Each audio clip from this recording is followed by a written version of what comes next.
Benvenuti and welcome to another Italy vlog. This time I am vlogging from the very important city of Florence, which is the capital of the Tuscany region. Here I actually did a whole Tuscany vlog a few months ago, so I will link the video above for those who are already bored of this vlog.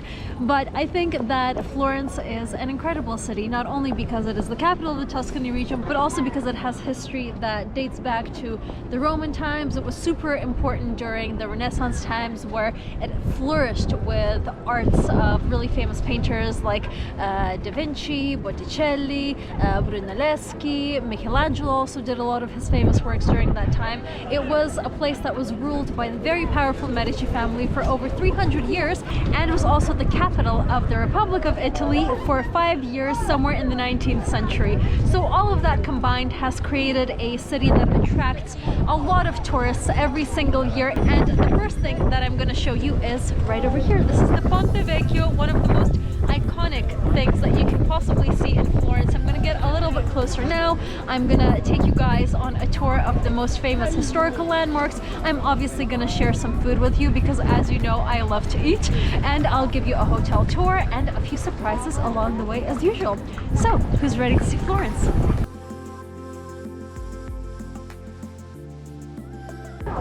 So I am now on a lookout point to see the famous Ponte Vecchio over there. It's a covered bridge that crosses over the river Arno here in Florence. It's very famous, partly because it is one of the only bridges, if not the only bridge here in Florence that survived the bombings of the Second World War.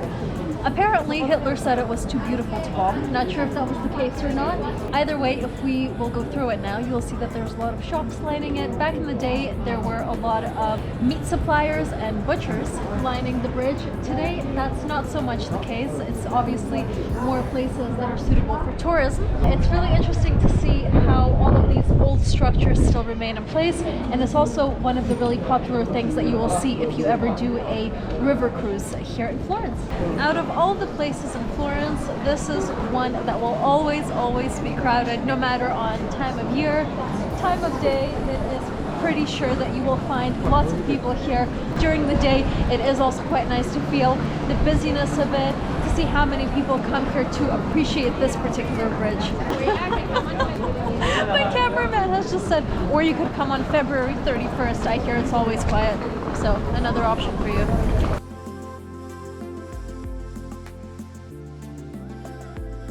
Tyson and I are going to now tell you about one of the main reasons that people tend to cross over the Ponte Vecchio bridge, and that is to see the Palazzo Pitti.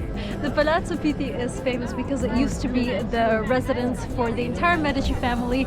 They would seldom leave here. I mean, why would they? It is absolutely gigantic, but now it is the home of many important artworks, Renaissance works, sculptures, paintings. So there's a huge exhibition going on, and not only that, it is also famous for its gardens called the Boboli Gardens. Unfortunately, dogs are not allowed inside the palace, nor are they allowed inside the gardens.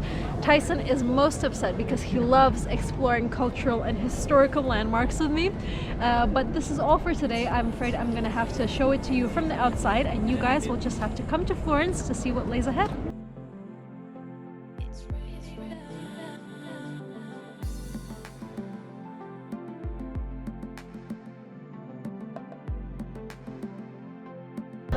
Would you look at this beauty?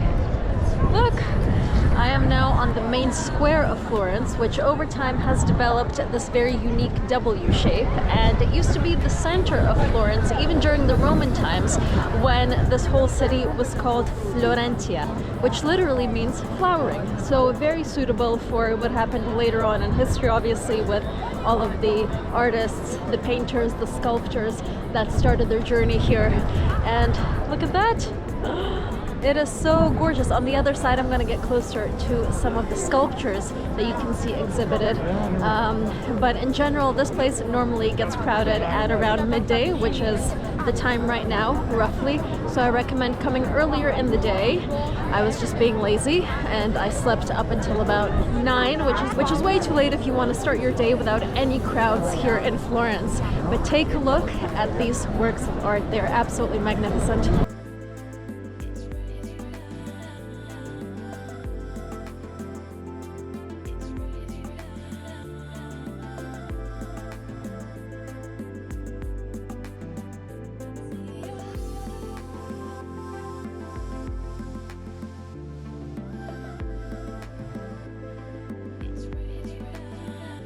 do you guys remember when in Bologna I told you that back in the day it was popular to build fountains and to honor them with Neptune's name?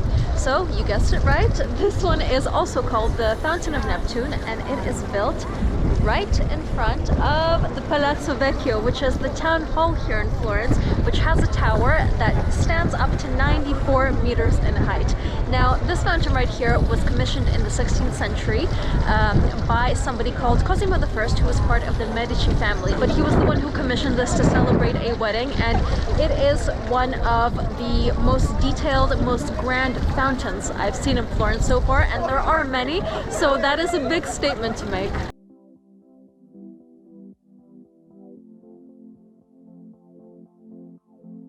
Why are they so obsessed with Gucci here, you may wonder? And the reason is that Gucci was actually founded in Florence in 1921, so just over 100 years ago. To me, it's really nice to see that Florence is not only the home to many names from the Renaissance, but also home to something as modern and as current as the Gucci brand.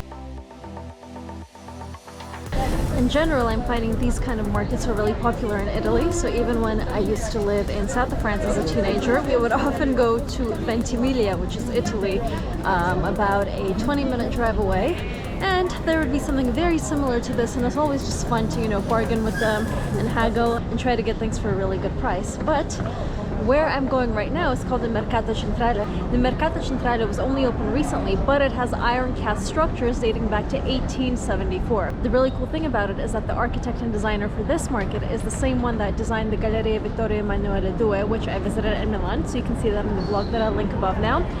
So it'll be interesting to compare the two. Obviously that is a shopping gallery, this is a market, so I'm assuming the vibe is going to be very different. And I know that I already visited a food market in Bologna in the vlog that I did about 2 weeks ago, but once again this is going to be entirely a different kind of experience. I expect it to be really busy, really crowded, everything indoors, a bit more chaotic. So let's see if I'm right.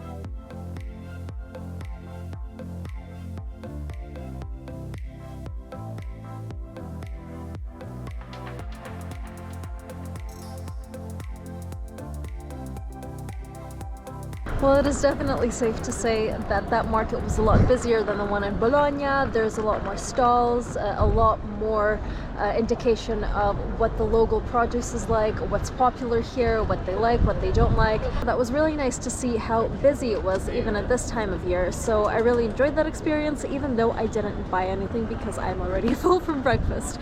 But where I'm going next is a beautiful chapel, which is really famous because it's linked to the San Lorenzo Basilica, which is where a lot of the Medici family are buried. Now you'll notice a lot of the time I'm going to mention the Medici family during this vlog. Not only were they the most powerful and wealthy family here in Florence, but they were also pioneers of the art world here. So they were the ones that helped people like Michelangelo, Da Vinci and Brunelleschi get their art out into the public eye. So that's definitely something to note, especially when we look at the relics inside collected by Cosimo III, who was a part of the Medici family and who took a special interest in arts over here.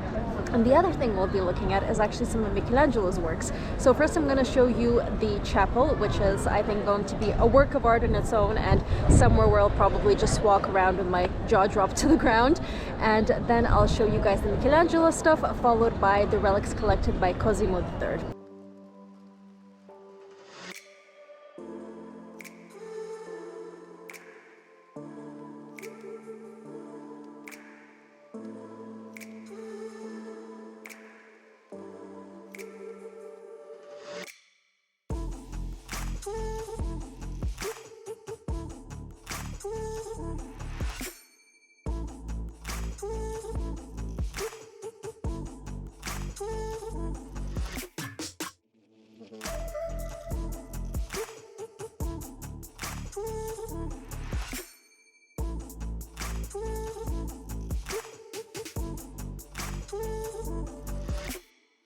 So this to me reaffirms what I've always thought about Florence, is that you are bombarded with such beauty that you don't know where to look. Everything from the quality of the marble to the quality of the brushstrokes and the work of that chapel, it just takes your breath away.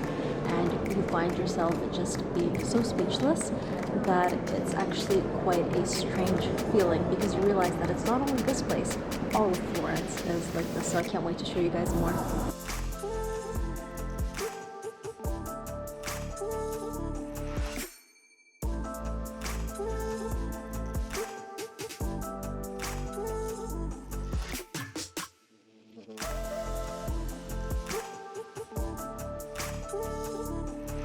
In Florence, I think it's always really important to keep your eyes open, because wherever you look, you will be greeted with tiny little indications of what life was like back in the day. Like this one that I've just touched, and it's making a rather loud noise. So yeah, just don't be glued to your phone as you're walking around. Really keep a lookout, look all around you, find those tiny little details that no tour guide will ever tell you about.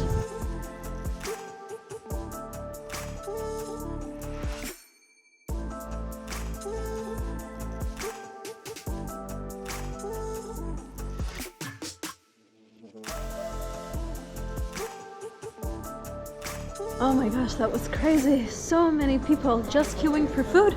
That's all it is. It's lunchtime, which I'm sure you've guessed by now. And all of those people are just waiting to get their share of Italian pizza and pasta. And this is like a universal rule for anywhere in Italy, no matter what city you're in. An establishment can be super fancy, serving all kinds of different creative dishes, but people will always be queuing up for the pizza and for the pasta, as they rightfully should be.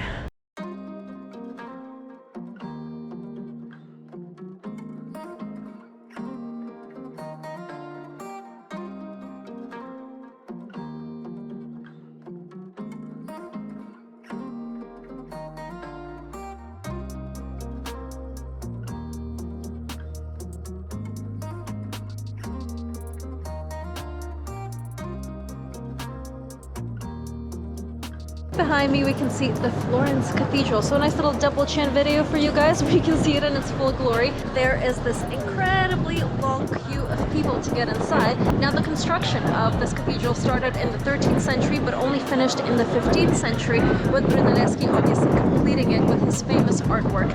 And it is the main sort of focal point here in Florence, so very often when tourists come here, this is the first thing that they will see.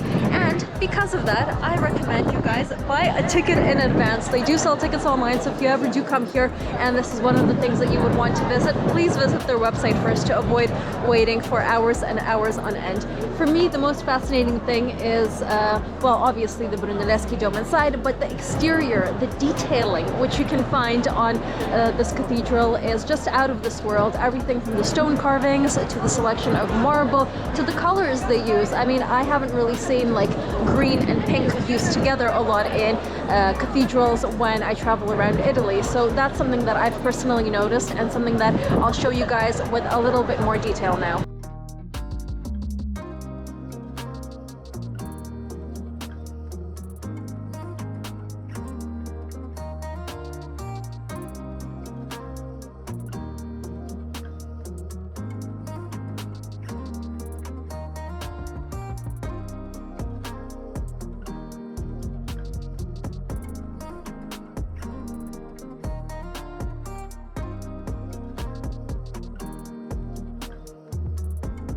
I have put my hoodie on because it is freezing cold, like it's sunny, but the winds are glacial. And look at this, Venchi. This is my favorite ever chocolate. They have these amazing chocolate bars with nuts, which are to die for, and they've got really good hot chocolate as well. So I think maybe this is like a sign for me to go in and warm up. What do you think?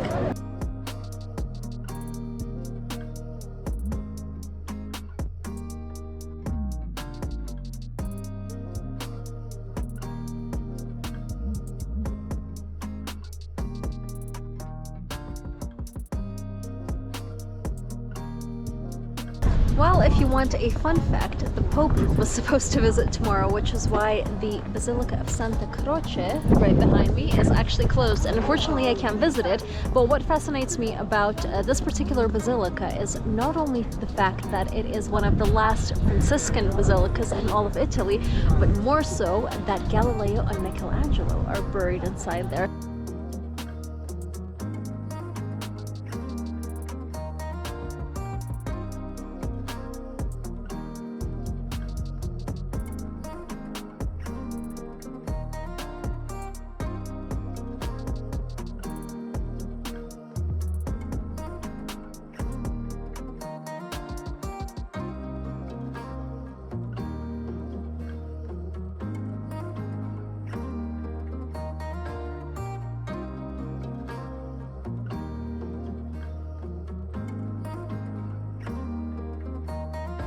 Well, I hope that you enjoyed that hotel tour. Tyson is very much looking forward to showing you nighttime Florence. So off we go. Come on, off we go, my boy.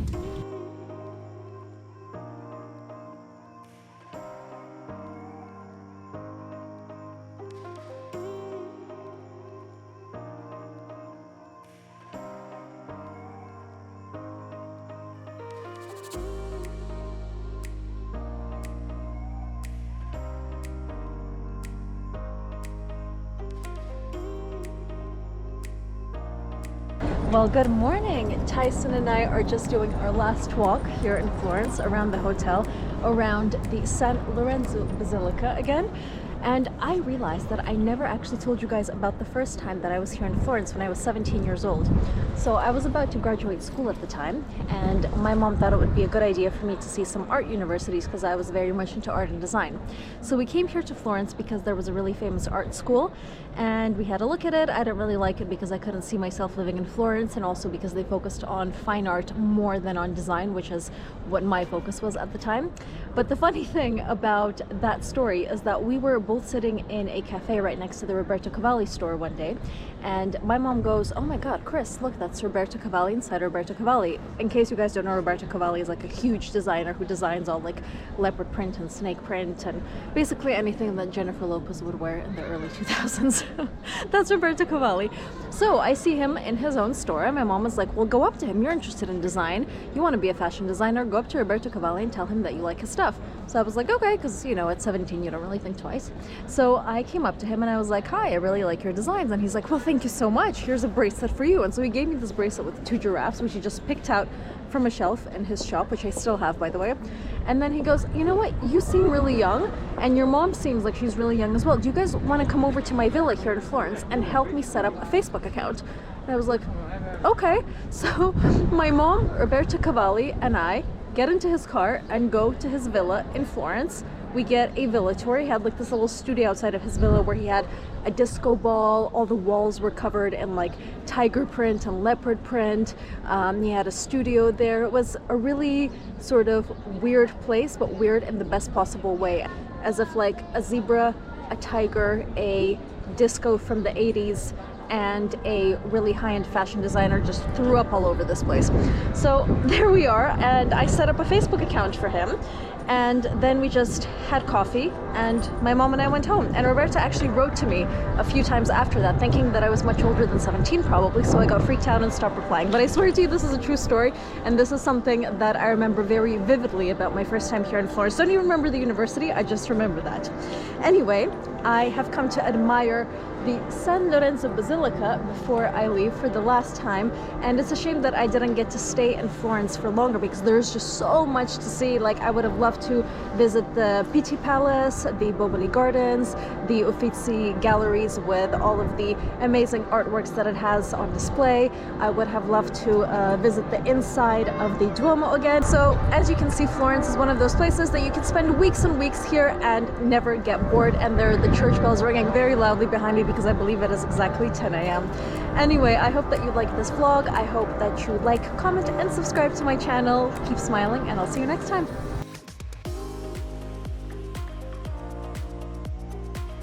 It is so cold and the wind is so glacial that I'm actually wondering what's colder, Florence or Patagonia? For now, Patagonia is winning because my speech has not yet become slurred here in Florence. But yeah, watch the Patagonia video, watch this one, and let me know where I look colder.